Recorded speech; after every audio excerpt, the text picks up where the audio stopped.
This is Football at 4. Football at 4, powered by the Inside the Birds podcast, and of course brought to you by Bet365.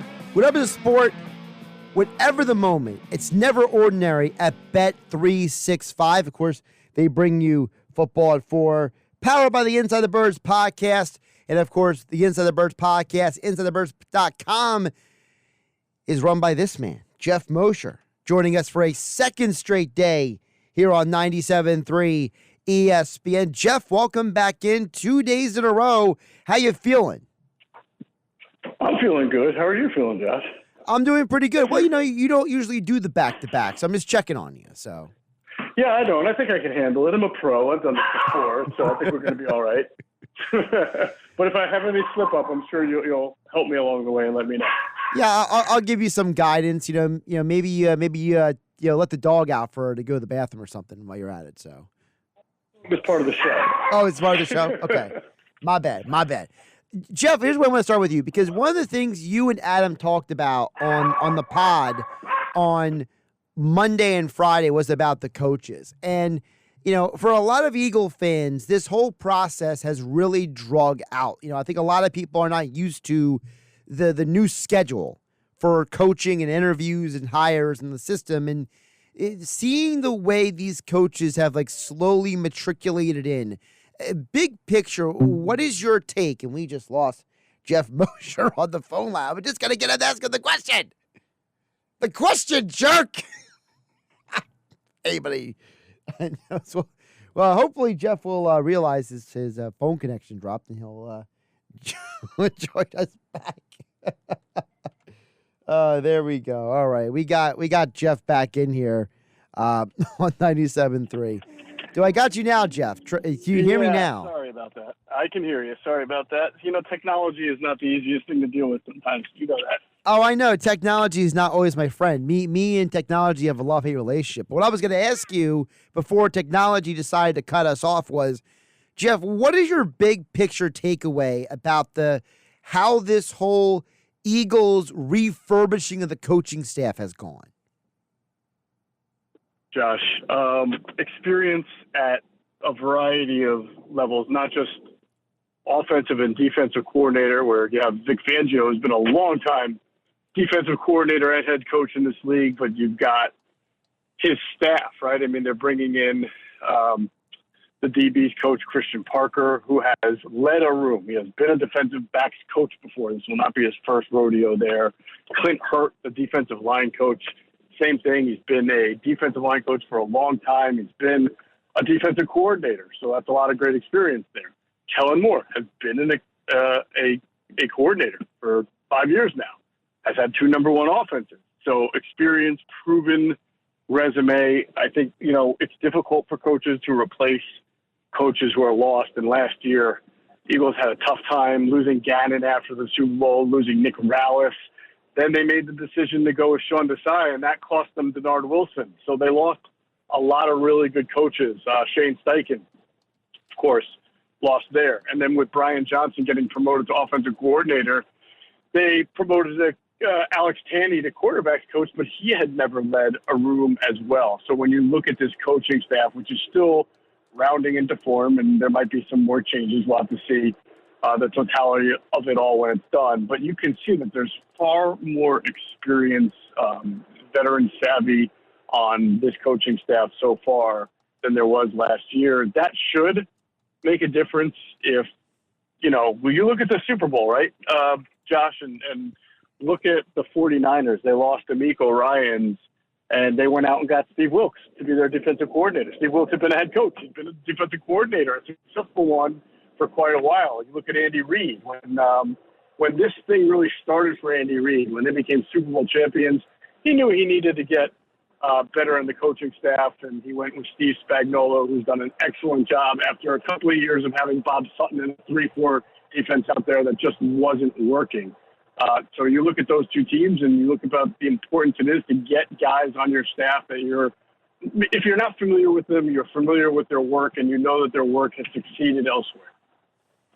So you mentioned about these guys' experience and how many years they've been coaching. I think most people know about Fangio. Let's go to the offense for a minute, okay? Kellen Moore and now Doug Nussmeier. What do those two guys who used to play quarterback, for you, what is the difference between those two former quarterbacks and the former quarterback who was here before, Brian Johnson? Well, I mean, there's the small picture view of that and the big picture view. So let's start with the big picture view.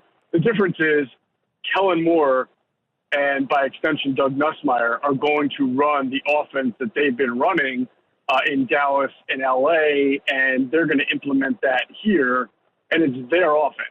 Whereas Brian Johnson was the play caller for an offense that was largely influenced by Nick Sirianni, and as they would tell you, was really an offense that was of the many, not of the one, right? So that to me is a difference there. And I'm not trying to absolve Brian Johnson. I'm just simply saying I don't know that we ever really saw the quote-unquote Brian Johnson offense. I think we saw Brian Johnson trying to run Nick Sirianni's offense. So that'll be a big difference with Kellen Moore having the autonomy that he has and Doug Nussmeier having coached under Kellen Moore now for several years. And then the second part of that is that Nussmeier has been a tight ends coach to a quarterback's coach. I imagine his next job will be offensive coordinator. He is not a young first-time position coach the way Alex Tanney was last year. So that goes back to my point on experience, and when you're talking about leading a room, you have guys who are used to doing. So what does that mean for Jalen Hurts? Because a lot of people feel like Jalen Hurts took a step back. He regressed. He did not have, and I think anybody with two eyes can tell, he did not have a good season. He had a solid year, but he didn't have a MVP runner-up caliber like the year before. So how do these guys with their experience, how does that change things for Jalen? That's a question that's left to be answered, Josh. I can sit here and tell you that Kellen Moore is going to have better answers against the blitz because he has throughout his career. I mean, I can tell you that, Dak Prescott had some of his best seasons under Kellen Moore, so therefore Jalen Hurts will have the opportunity to do so as well. But I can't, younger reporter me probably would have said that. Older, experienced reporter me says, let's see how it all works out, because it doesn't always work out the way you imagine it. First and foremost, you have to wonder how the offense is going to look with Kellen Moore. If he does what he does, that involves a lot of shifting. That involves a lot of motion. We have not seen that from the Eagles offense much under the Nick Sirianni era, right? And we don't know if that's something that Jalen Hurts likes or doesn't like.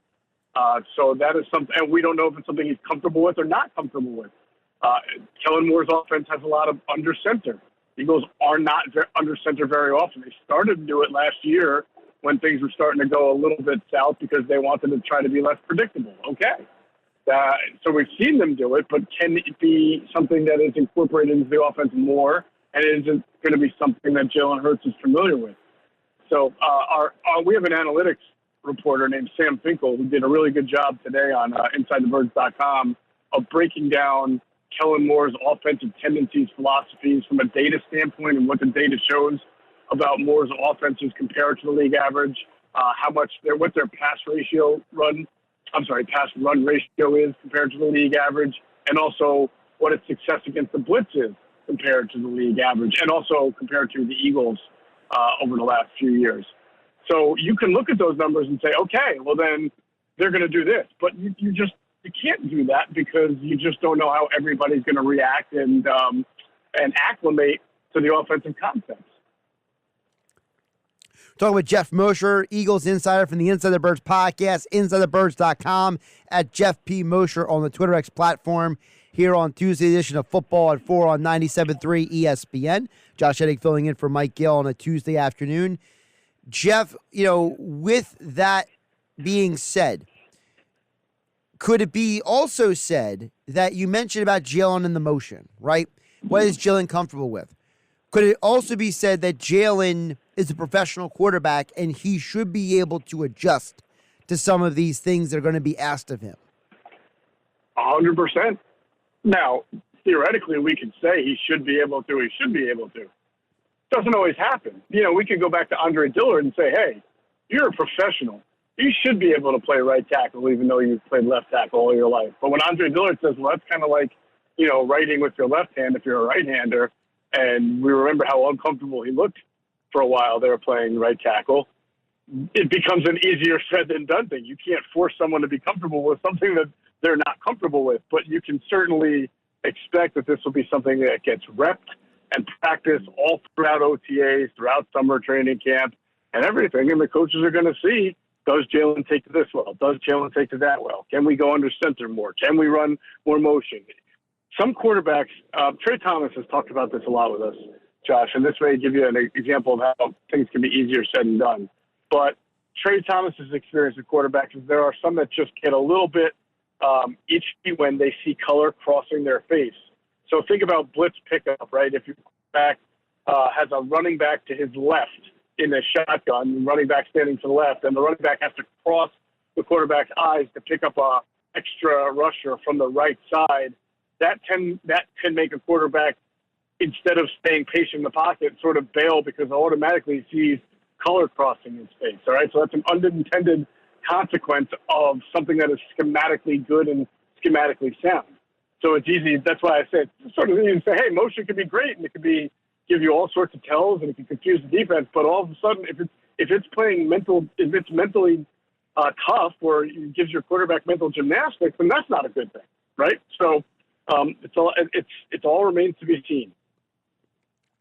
What's interesting, Jeff, is that you mentioned about, what you're doing to the quarterback, but also it's about what you're doing to the other team, right? How you're putting that quarterback in position to be successful. And, one of the comments that was made about an hour ago, and I wanted to ask you about is, because I had former defensive coordinator Paul Gunther on an hour ago, Jeff, and he talked about, one of the things that differentiates guys like Kyle Shanahan and Andy Reid is the fact that even though you know what's coming, you still might not know what's coming because those guys have been so good at taking what they do and changing the window dressing, changing how it looks.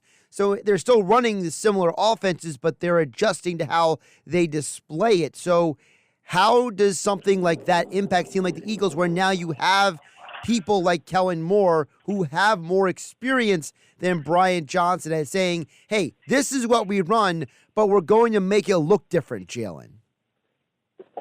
Yeah, I mean, imagine with all the experience Kellen Moore has, plus being a Cowboys coordinator, he's pretty experienced with teams in the division, even though coaches change, and there'll be a lot of personnel that he remembers and is familiar with. You don't feel like there's going to have to be an adaptation period. Well, I remember the first 3, 4, 5 weeks of the season, we would say, hey, look, Brian Johnson's learning here. It's calling plays for the first time. He's adapting to his new role, and every week is going to be a learning experience for him. And not that you ever stop learning, but Kellen Moore is not going to be learning on the fly. I mean, this is something that he's done, and he should know from week one what he wants to do and what he can do with his Eagles offense. And let's face it, Josh, he walked into a pretty darn good offense as far as how it's constructed right now and the playmakers and the personnel. And he knows. That's another advantage. He knows this personnel. He's coached against it. So it's less of a period of acclimation in my mind because he kind of has that foundation already built. Couple more for Jeff Mosher from the Inside the Birds podcast, InsideTheBirds.com, at Jeff P. Mosher on the Twitter X platform, here on Football at 4 on 97.3 ESPN. Jeff, talk to the audience about, for you, when you see that guys like DK McDonald and Joe Casper are going to be coming to Vic Fangio in Philadelphia, what does that say to you about how you expect this defense, which really was the biggest flaw for this team last year at the end of the day? What do those coaches bring with Fangio to Philly? And a knowledge of his system. So you need that trickle down. You need your coaching philosophy to be in place from your coordinator, and then you need your position coaches to be able to coach up to the standard that your coordinator sets. If you go back to last year, I spoke to some people who I would call our defensive sources or have their knowledge on the defensive side of the ball, and they were sort of confused by some of the, say, like leverages and techniques that Eagles were using in the secondary compared to the coverage that they were playing. For example, if you're playing a one shell, you only have one safety deep, but you've got both of your outside corners playing an outside leverage and funneling the receivers inside. What kind of stress are you putting on a safety where you're funneling both receivers from opposite sides of the field toward the safety? It's toward one safety. So there was always some discombobulation, the way it was explained to me, with how the Eagles are playing the defense. And remember, Sean Desai had taken over, and he inherited some coaches. He brought in some of his own. And then we all saw the disaster of Matt Patricia trying to then call plays for a Fangio scheme and crowbar his Belichick concepts into it. It was a disaster, a beautiful disaster, unfortunately for Eagles fans. You shouldn't have that issue here. You've got position coaches who have already worked with the coordinator, who know what his system is, who know what they have to do, what techniques and leverages will be expected of them to coach, the way to attack the ball if it's on the run, and their gap schemes, because of Vic Fangio already working with these guys. The message is there.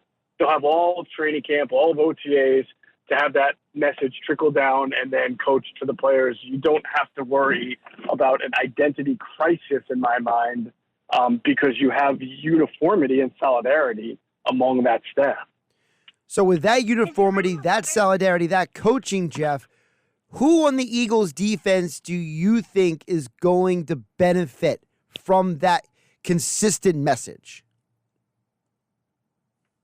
And Josh, I think everybody. I think the defensive line had some real issues last year with gap integrity and playing the run, things like that. Even rushing the passer. I wouldn't say the front six. You had linebackers running into the backs of defensive linemen. It looks like they were not on the same page as to what gaps that they were supposed to be defending correctly, and two gapping here and one gapping there.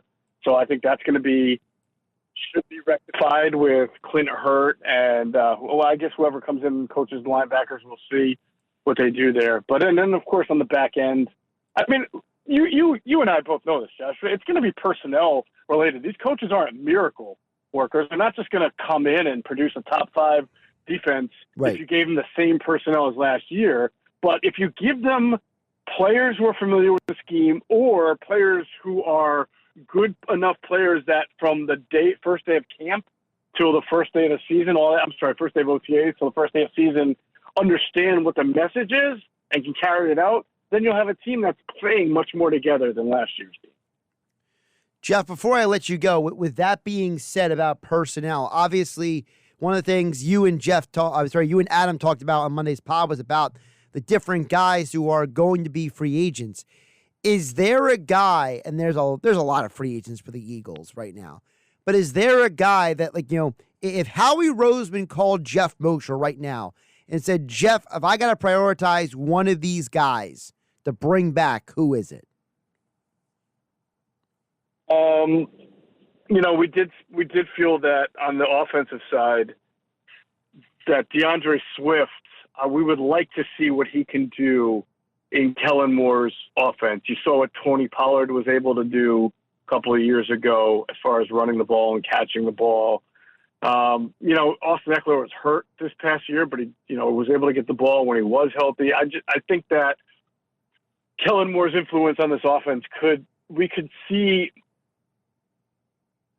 really be how he should have been used, which is as a guy who doesn't run as much as he catches the ball, which is sort of, he had an opposite career trajectory this last year, right? I mean, he set a career high in rushing yards, and there were a couple of games where he was like a bell cow carrying the ball 20, 25 times, which is not what you thought he was going to be here. You thought he was going to, carry the ball, but in a backfield with Gainwell and Rashad Penny going into the year, and then be more of a weapon in the pass game. And he really had a career low in receiving yards. So if they can find a way to bring back DeAndre Swift at a workable number for him. We know that, paying running backs can be iffy for the Eagles, depending on who that running back is. But if he's back, I think he can be a more dynamic weapon and a better used weapon in the Eagles offense.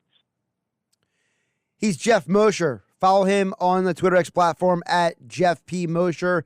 Check out all of his coverage and the guys from the Inside the Birds group at InsideTheBirds.com. And tomorrow morning, Jeff and Andrew DeCecco will be doing the pod that drops tomorrow morning, Inside the Birds podcast, wherever you get your podcast. Jeff, appreciate you pinch hitting today for Adam. We'll talk soon. Have a good one. Good job pinch hitting for Mike.